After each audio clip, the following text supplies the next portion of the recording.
Assalamu alaikum everyone, this is Shakleen Mirani. Hope you guys are doing well. So finally I am back with a new topic. So basically आज हम बात करेंगे CBC complete blood count test से related.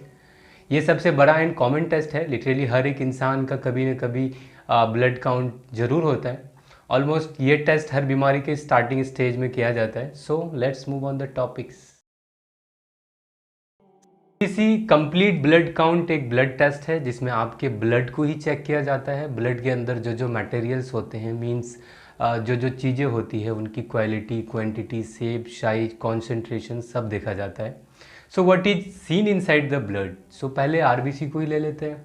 Basically RBC red blood cell वह cells है जो आपकी blood से ऑक्सीजन लेके जाते हैं। एंड रेड ब्लड सेल में हीमोग्लोबिन भी होता है।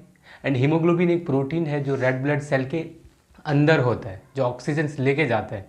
I hope You have understood something about RBC. And second is WBC जिसे हम वाइट ब्लड सेल्स कहते हैं। एंड वाइट ब्लड सेल्स हमारी बॉडी के फाइटर सेल्स हैं।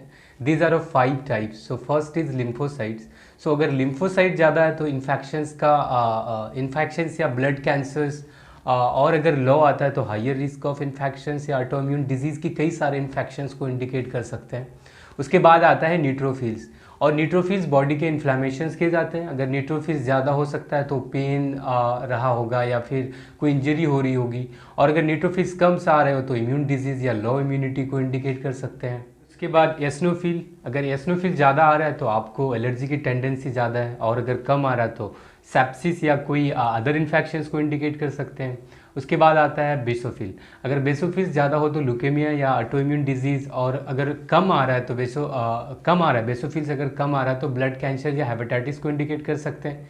उसके बाद लास्ट में आता है मोनोसाइट्स। अगर मोनोसाइट्स ज़्यादा आ रहा है तो ऑटोइम्यून डिजीज़, और अगर कम आ रहा है तो ल्यूकेमिया या ब्लड कैंसर को इंडिकेट कर सकता है। उसके बाद आता है MCV means corpuscles volumes, means measure the average size of your RBCs. मतलब आपके आरबीसीज की एवरेज साइज को मेजर किया जाता है।